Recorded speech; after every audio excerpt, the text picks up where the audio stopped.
Welcome, my dearest friends, to Pillow Tales. I am your companion for the evening, Clara Beaumont, and I invite you now to settle back. Find the softest place upon your pillow. Allow your breath to grow slow and deep. Close your eyes and let the formal, hushed elegance of a long ago night carry your thoughts far away into a profound, peaceful rest.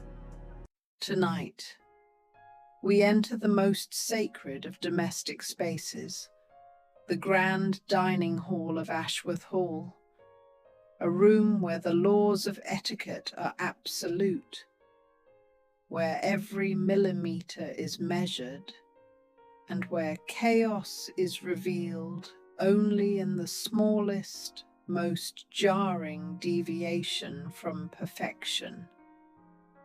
We join the great Hercule Poirot for a mystery rooted in the perfection of placement, an evening of symmetry and spacing, the dinner mystery. Chapter 1: The Geometry of the Setting. We begin, my friends, in the vast, shadowed silence of the dining hall at Ashworth Hall, a manor house that seems to hold its breath in the quiet elegance of the mid-1930s. I want you to feel the atmosphere of this room, a space dominated by the dark, heavy silence of tradition. The scent here is one of old beeswax and highly polished mahogany, a rich, deep smell that speaks of constant, patient care. The light from the single immense chandelier above is refracted through crystal, catching the dust motes as they drift slowly, almost imperceptibly, in the cool, constant air. All attention is drawn to the central, long mahogany table, set with a blinding perfection that borders on the pathological. The white linen tablecloth is stretched without a single crease, a snowy plain awaiting the invasion of dinner. Monsieur Poirot, a guest here, is entirely captivated. He moves around the table with slow, quiet steps, his internal mind whirring with delight. He observes the absolute mathematical precision of the setting. The distance between the back of each heavy velvet dining chair is identical.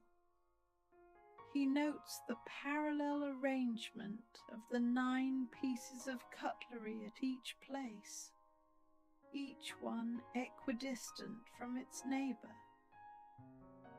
And then he observes the ultimate test of perfection, the exact half-inch spacing between the round water goblet and the taller, slender wine glass. It is a work of art, a beautiful geometry of human effort. The host, Lord Ashworth, is the architect of this perfection, but his composure is brittle. He hovers, thin and nervous, constantly adjusting small, unnecessary items, a napkin fold, a candle height, his hands betraying his profound, underlying anxiety. His wife, Lady Vivian Ashworth, is a study in constrained elegance, beautiful but visibly restrained by her husband's excessive rules. her eyes often looking longingly towards the heavy, distant curtains. Among the 5 guests, we meet Professor Julian Crane, an architect whose clinical eyes assess the room's proportions with professional detachment. We also note Miss Beatrice Thorne, the quiet, highly efficient secretary, relegated to the least prominent seat, yet her small, precise hands rest atop her notepad, suggesting an alertness that belies her position. Finally, there is Mr. Clive Hatton, a rival businessman, whose presence here is purely transactional, his impatient fidgeting already a subtle challenge to the room's forced stillness. The stage is set, the lines of order are drawn, and Monsieur Poirot settles into his precise seat, utterly ready to defend the sacred geometry of the table against the smallest intrusion of chaos. Chapter 2: The Impossible Disruption. We now detail the meticulous precautions that turned the dining hall into a classic locked room mystery, amplifying the sense of security and silence. After the table was set to its ultimate level of perfection, Lord Ashworth personally secured the room at exactly 7 p.m. The single heavy oak door leading to the main corridor was secured with a large skeleton key, which the Lord then dramatically placed back onto a gold chain he wears around his neck, resting against his waistcoat. The 2 high, narrow windows are similarly secured, not only bolted from the inside, but also obscured by dense, heavy velvet curtains that muffle all external sound and prevent even a sliver of light from entering or escaping. The room, for 1 hour, became a vacuum of silence and security. This window, between the 7 p.m. lockdown and the 8 p.m. reopening for the guests, is the only possible time for the disruption to occur. The crime itself, when discovered, is shockingly subtle, yet catastrophic to the host. When the guests are finally ushered in at 8 p.m. and the chairs are drawn back with minimal sound, Lord Ashworth's gaze immediately settles upon the table. He is scanning for the flaw. The disruption centers on the most prominent place setting, originally intended for a visiting duke who cancelled just hours before. The wine glass is perfect. The water goblet is perfect. But the dessert fork at this empty place has been moved. It is not missing, which would be a crude theft, but merely shifted. It has been moved precisely and definitively half an inch out of alignment with the rest of the cutlery, utterly destroying the table's absolute symmetry. The impact on Lord Ashworth is immediate and profound, resulting in a silent, visible internal collapse that momentarily renders him paralyzed. This deliberate, subtle act of sabotage is the only evidence of a breach. The fifth figure, Mrs. Phoebe Grant, the long-serving housekeeper, is now pulled into the frame. Poirot notes that only she, besides the Lord, possesses an identical duplicate skeleton key, a necessary precaution established after an earlier, minor incident of petty theft.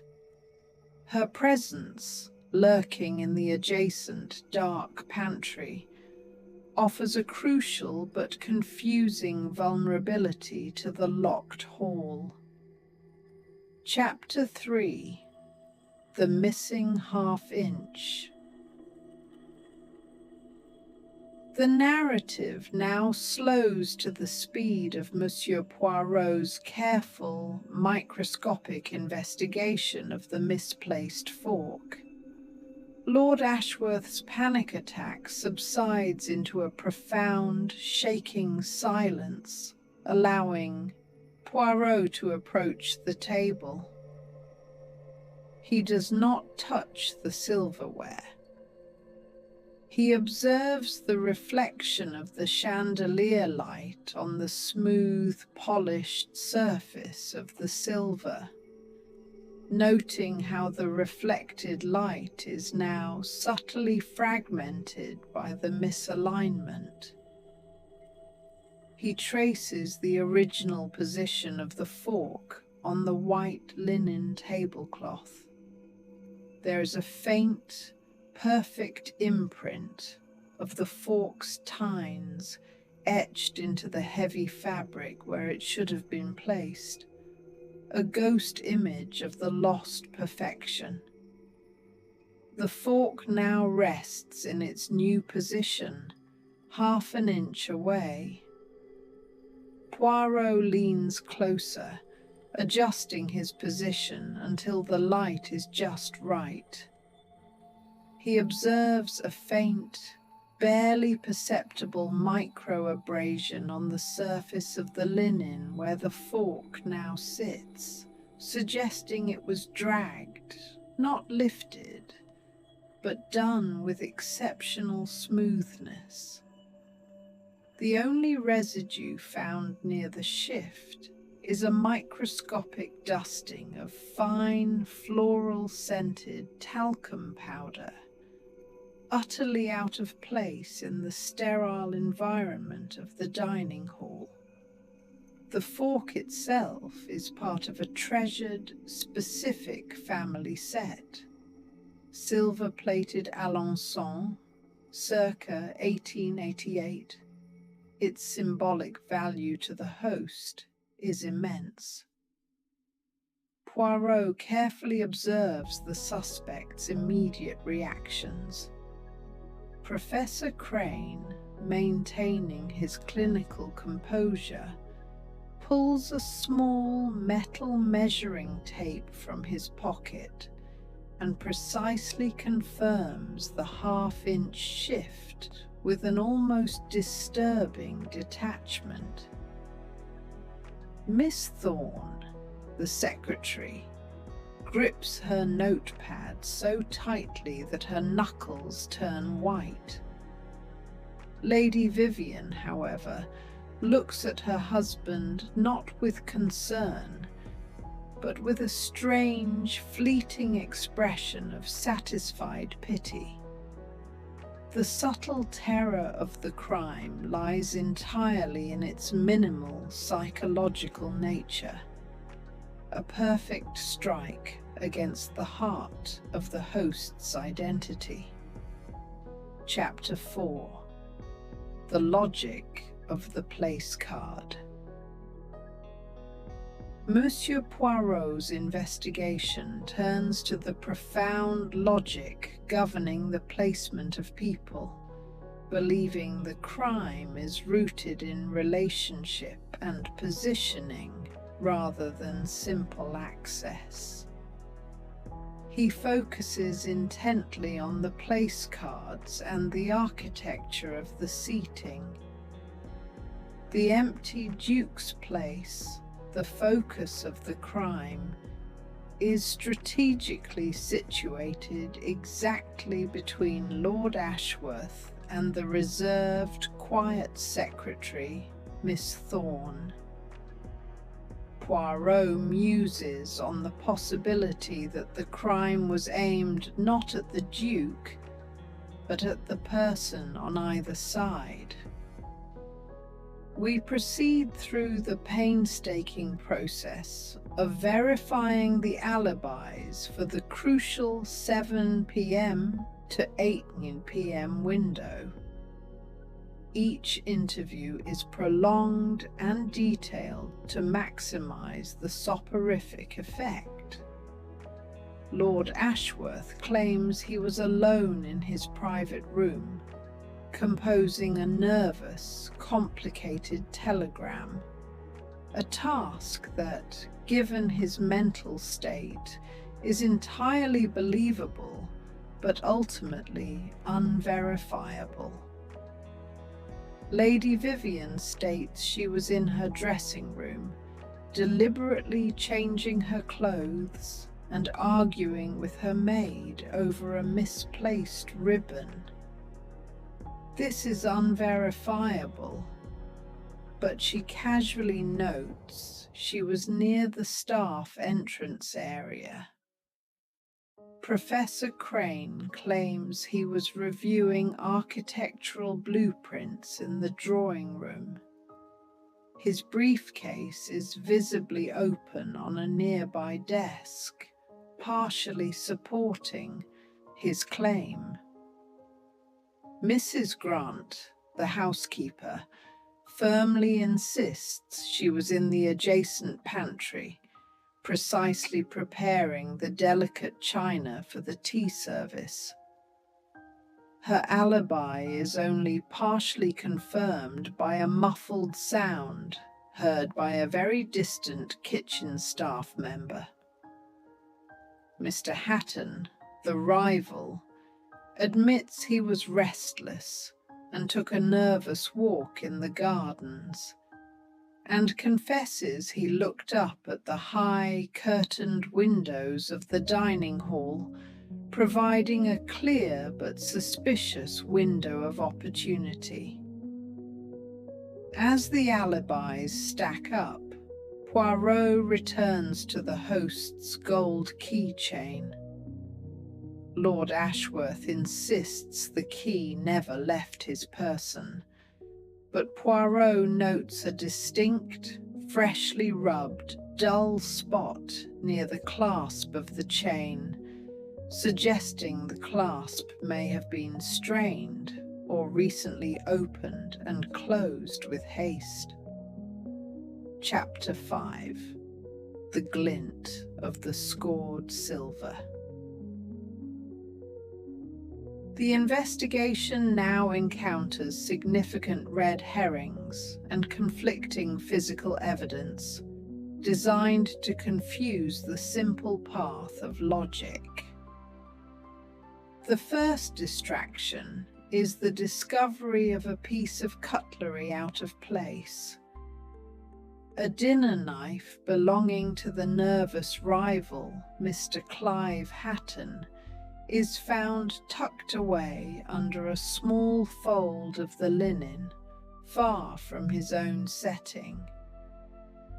This knife bears a fresh, microscopic score mark near the handle, suggesting it could have been used as a lever to gently shift the dessert fork. Hatton admits his hands were shaking, and he nervously handles his knife when stressed, offering a plausible, if crude, explanation for the mark. However, Poirot's focus returns to the elusive talcum powder residue.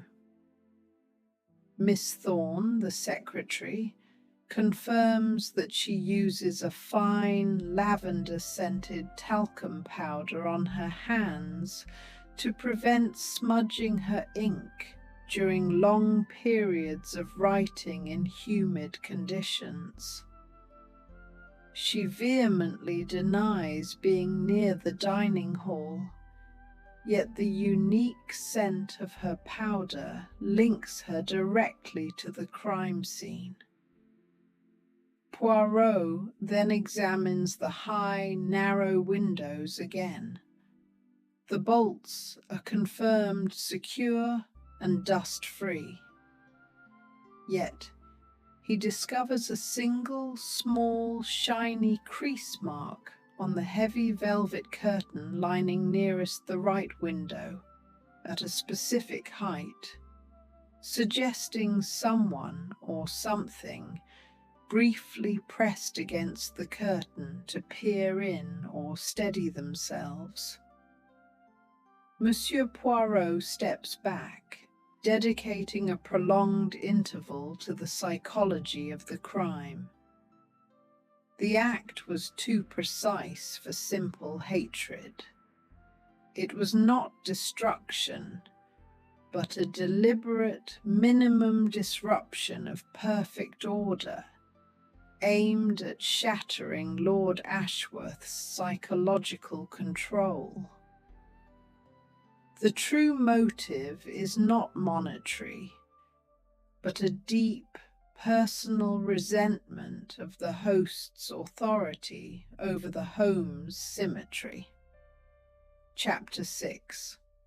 Complications and Twists.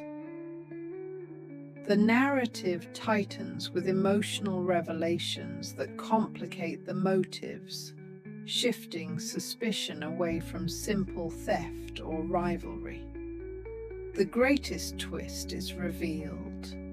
Lady Vivian Ashworth, the wife, is secretly and actively collaborating with Professor Julian Crane, the expert. They are not lovers, but conspirators. Their plot is to methodically collect evidence of Lord Ashworth's excessive, debilitating obsession with symmetry and proportion, allowing them to petition for him to be deemed mentally unfit, granting Lady Vivian control of his immense fortune. The crime, the shifted fork, was intended to be the final visible trigger for Lord Ashworth's public breakdown. Professor Crane, confronted about his alibi, then reveals a counter-twist. He was not looking at blueprints, but setting up a small, high-powered telescope near the drawing room window, claiming he was observing a difficult-to-spot comet, an activity verified by the equipment found, but which places him suspiciously close to the hall's access point. Monsieur Poirot now addresses the mechanical impossibility of the crime. To move a heavy silver fork precisely half an inch without leaving any smudge or drag marks, and to do so silently, is nearly impossible by human touch. The shift is simply too geometrically clean. Poirot's ultimate deduction resolves the locked room. The skeleton key was a decoy. The true vulnerability lay with Mrs. Phoebe Grant, the housekeeper. She used her identical key to enter the hall before 7 p.m., before Lord Ashworth's final lockdown. She concealed herself perfectly in a high-backed chair in a shadowed corner. When Lord Ashworth locked the door and took his key, he unknowingly secured the housekeeper inside the hall, giving her the full hour of silent access to the perfect, vulnerable table setting. Chapter 7. The Order of the Offender. With all the facts assembled, Monsieur Poirot leads the suspects through his slow, meticulous explanation, focusing on the method and the surprising source of the crime. He identifies the culprit as Mrs. Phoebe Grant, the housekeeper, driven by a profound yet twisted motive: protective resentment and a purist's sense of perfection. She did not want money or power. She resented Lord Ashworth's claim as the sole master of order in a house she had maintained to perfection for 40 years. She saw the Duke's empty setting as structurally weak and offensive to the table's overall balance, and the crime was her desperate, silent way of asserting her superior authority over the home's true symmetry. Poirot details the ingenious, minimum impact physical method. The precise half-inch shift was achieved not by hand, but by using a length of tightly wound, fine sewing thread from her own kit. She coated the thread in her lavender-scented talcum powder to minimize friction and sound. She slipped the thread carefully under the fork's tines from her concealed position.